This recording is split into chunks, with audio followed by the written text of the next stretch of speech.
हैं विविध भारती के संग। इनसे मिलिए।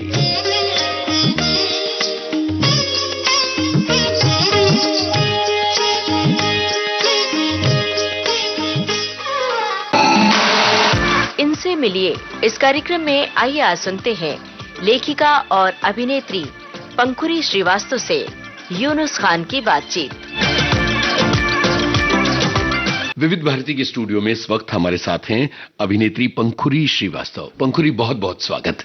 बहुत बहुत धन्यवाद यूनुस जी, मुझे बहुत खुशी है कि मुझे आपसे बात करने का मौका मिला आज। पंखुरी, आप कहाँ से हैं और अभिनय का ये सिलसिला कैसे शुरू हुआ था?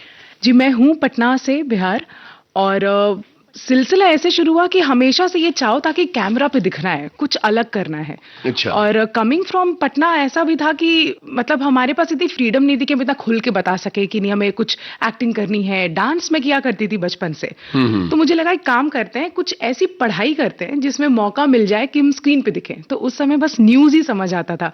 वहां से जर्नलिज्म एंड मास कम्युनिकेशन की पढ़ाई की और उसी दौरान हमें थिएटर का थोड़ा चस्का लग गया। और मुझे आज भी मेरे टीचर की बात याद है। उन्होंने मुझसे कहा था कि बेटा, जिस राह पे तुम चल रही हो ना, पलट के वापस नहीं आ पाओगी। अरे अब देखा जाएगा जो होगा। और वो जो शुरू हुआ, उसके बाद से हमने स्ट्रीट प्ले से शुरू किया, फिर माइम किया करती थी मैं। और वो जो थिएटर का कीड़ा आया, फिर मुझे कुछ भी समझ नहीं आया क्या करना चाहिए। मुझे लगा यही करना है, मतलब I belong to the stage. यही एक मीडियम है जिसके थ्रू पहले बहुत ही क्रांतिकारी थिएटर किया करती थी मैं। और फिर मुंबई आने के बाद वो ऐसा हो गया कि थोड़ा चेंज हुआ धीरे धीरे। बट वो एक जब आ गया कि you have to just express. कैसा परिदृश्य था पटना में थिएटर का जब आप कर रही थी? पटना में थिएटर समहाउ काफी अच्छा रहा है हमेशा से।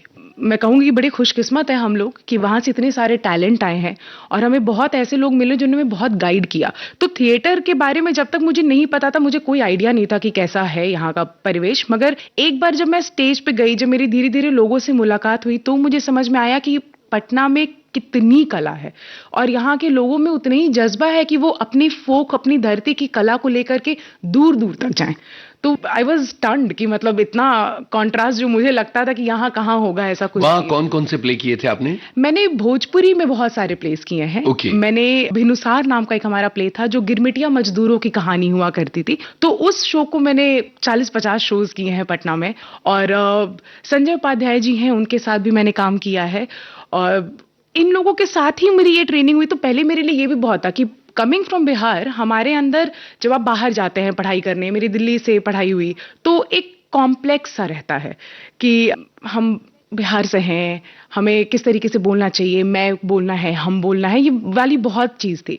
और इस वजह से भोजपुरी को लेकर के थोड़ा एक इंफीरियरिटी कॉम्प्लेक्स था अंदर। मगर जब मैंने इस थिएटर के दुनिया में कदम रखा तो मुझे लगा कि ये मेरी भाषा है, ये मेरी पहचान है और मुझे इसको अपनाना ही चाहिए। और फिर वो वहां से सिलसिला शुरू हुआ कि पहले मैं भोजपुरी हिंदी की तरह बोलती थी और रवा कैसन बनी। Then my teacher told me, भाव कहाँ है, रवा कैसन मानी जी।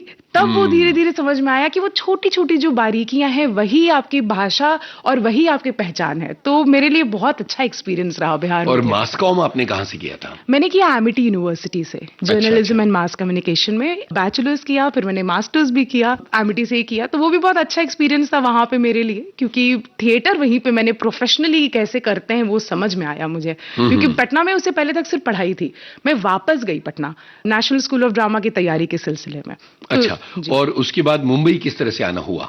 मुंबई मेरा आना ऐसे हुआ कि मेरे बहुत सारे दोस्तों ने मुझसे कहा कि तुम कर क्या रही हो यार यहाँ पे, मतलब कब तक पटना में ही थिएटर करोगे, और Mumbai is the place, Mumbai माया नगरी है, वहां चलो, वहां काम मिलेगा। मुझे लगा चलो एक्सप्लोर करके आते हैं। और मैं यहाँ आई, आने के बाद क्योंकि लोग मोस्टली यहाँ पे फिल्मों के लिए और टीवी के लिए ही काम करना पसंद करते हैं, तो मैंने दिए ऑडिशंस, पर मुझे मजा नहीं आता था कैमरा में। तो मुझे लगा कि मैं आई थिंक मेरे लिए शायद स्टेज ही मेरा मीडियम है और मुझे उसी से स्टिक करके रहना चाहिए। तो यहाँ थिएटर की शुरुआत किस तरह से हुई फिर मुंबई में?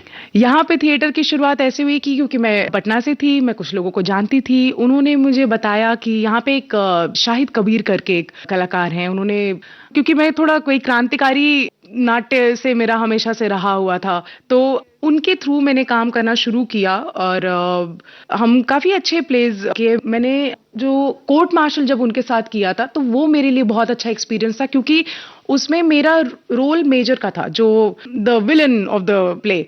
तो अभी तक बहुत रेयर ही ऐसा है कि वो किरदार किसी महिला ने किया हो। और जब वो मुझे करने को मिला तो मेरे लिए बहुत इंटिमिडेटिंग था, लेकिन क्योंकि उनका जो निर्देशन था उसमें मुझे समझ में आया कि मैं कर सकती हूँ, और it was a very empowering experience for me. क्या बात है। और फिर पर्दे का जो आकर्षण है उसको कैसे आप अपने आप को रोक पाई कि मुंबई में तो टेलीविजन भी बहुत हो रहा है और सिनेमा का तो शहर है ये, तो थिएटर तक क्यों महदूद रखा है खुद को? क्योंकि कैमरा एक्टिंग में फ्लो नहीं है, और हम थिएटर वालों के लिए वो हर चीज वन टेक होती है। हम एक बार में जाते हैं और हम सब करके आते हैं, हमें पता होता है कि हमारा किरदार क्या है। क्योंकि मैंने किया है कुछ कैमरा रिलेटेड काम, और मुझे उस समय समझ में आया कि ये बड़ा बोरिंग है। मतलब आप बीच में आपको रोका जाता है, फिर 10 चीजें और होने लग जाती है, फिर आपको शुरू करना है, तो वो फ्लो ब्रेक होता था। क्योंकि जैसा कि मैंने आपको बताया कि मैं डांस बचपन से करती थी, तो फ्लो इज माई थिंग। तो आई रियलाइज कि वो फ्लो मुझे कैमरा में नहीं मिल सकता कभी भी। बिल्कुल सही कहा आपने। और फिर आपने बताया कि कोर्ट मार्शल किया, आगे फिर किस तरह से यात्रा बढ़ी? क्योंकि फिर अब पेट भी पालना था। अब मुंबई में रह करके थिएटर करके तो जीवन ही नहीं चल पा रहा था, क्योंकि थैंकफुली मैंने जर्नलिज्म मास कम्युनिकेशन किया था, मैंने पढ़ाई ऐसी की थी कि मुझे लिखना आता था, मुझे इवेंट्स क्यूरेट करना आता था। तो मुझे फॉर्चुनेटली एक जॉब मिली एक इवेंट कंसेप्चुअलाइजर के तौर पे, और वहां पे फिर मैं I used to conceptualise events, तरह तरह के इवेंट्स बनाया करती थी मैं। बट वो कीड़ा जो था वो रहा अंदर हमेशा। तो उस समय मुझे लगता था कि अच्छा, मैं अगर ऐसा कुछ सोच पा रही हूँ, मैं अपने लिए कुछ ऐसा क्यों नहीं सोचती हूँ कि मैं अगर सोलो परफॉर्मेंस करना चाहूँ, कुछ अलग करना चाहूँ, तो कैसे कर सकते हैं। तो वहां से वो एक आइडिया क्रिएट करना शुरू किया मैंने कि अच्छा ठीक है, दिस इज माई बैंक, यहाँ पे मैं ऐसे मल्टीपल आइडियाज हैं, ये चीजें मैं आगे करूंगी। फिर मुझे वापस से चलो ठीक है नौकरी होगी, बट करना तो है ही थिएटर, वापस से करते। तो मैं अलग अलग जगहों पे अपने फ्रेंड्स के साथ, वो जिस भी ग्रुप में काम कर रहे हैं, मैंने उनके साथ कुछ काम किया। फिर उसी दौरान मेरी मुलाकात हुई अतुल सत्य कौशिक से, जो कि दिल्ली से हैं और कमर्शियल थिएटर में है। उन्होंने बहुत अच्छे अच्छे शोज किए हैं।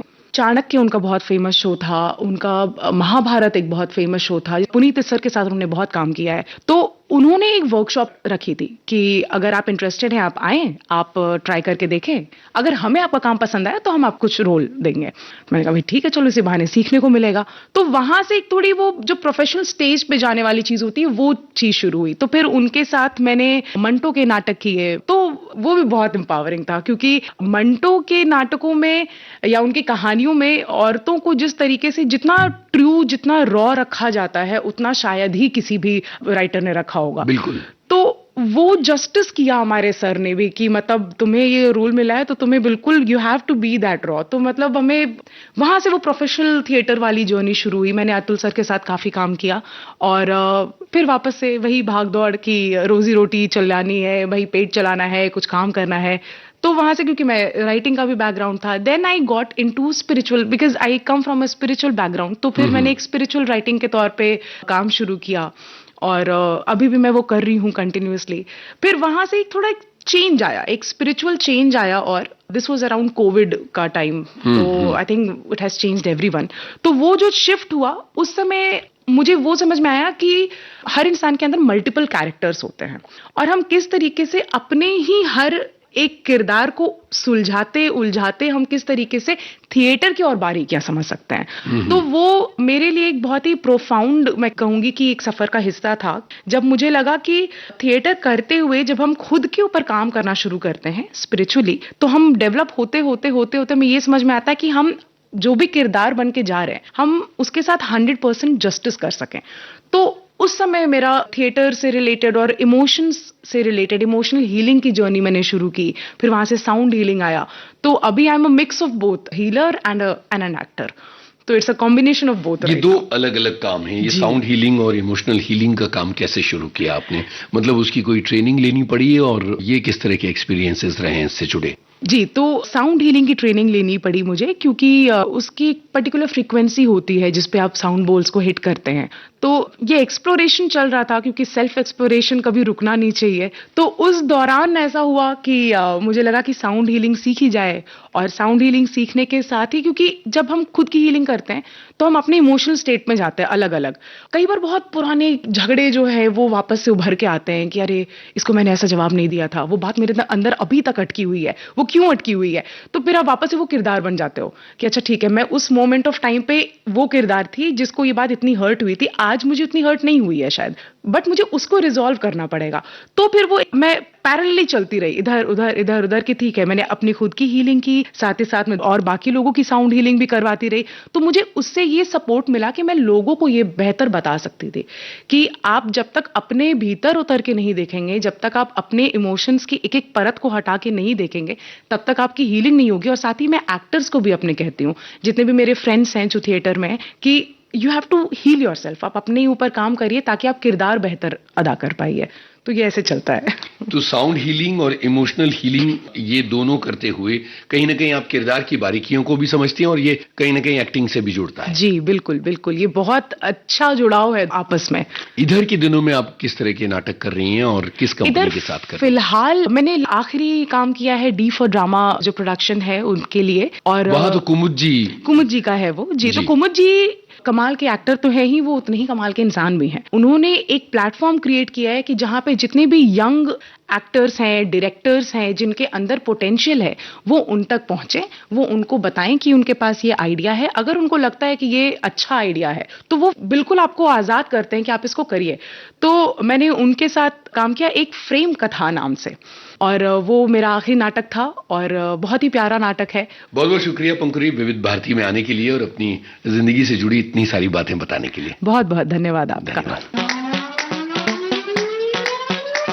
अरे लड़की ब्यूटीफुल कर गई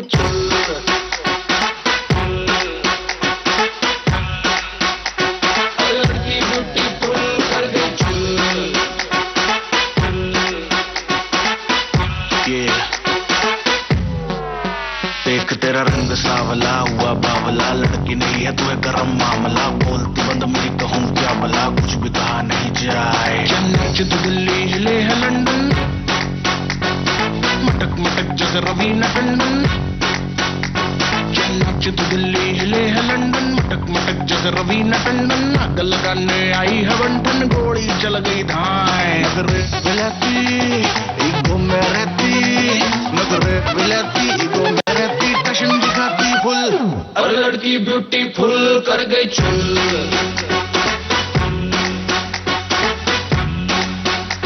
अरे लड़की ब्यूटीफुल कर गई चुल।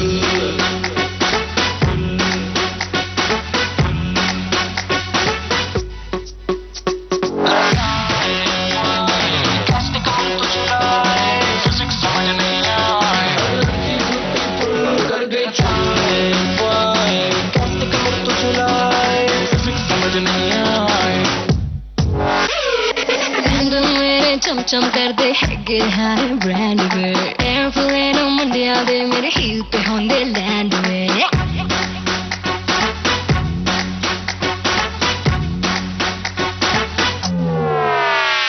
सैंडल मेरे चम कर दे हैगे हारे ब्रांड में, एयरप्लेन मुंडिया दे मेरे हील पे होंदे लैंड में। सारी कुड़ियां ऐ दिसदी चिड़ियां, सारी कुड़ियां दिसदी चिड़ियां, कपती मैं बुलबुल।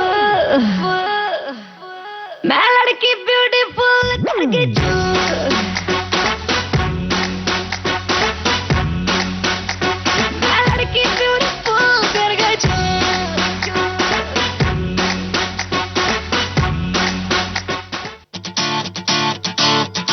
इनसे मिलिए कार्यक्रम में अभी आप सुन रहे थे लेखिका और अभिनेत्री पंखुरी श्रीवास्तव से यूनुस खान की बातचीत।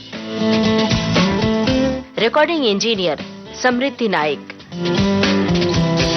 इस कार्यक्रम के प्रस्तुतकर्ता जुबैर खान।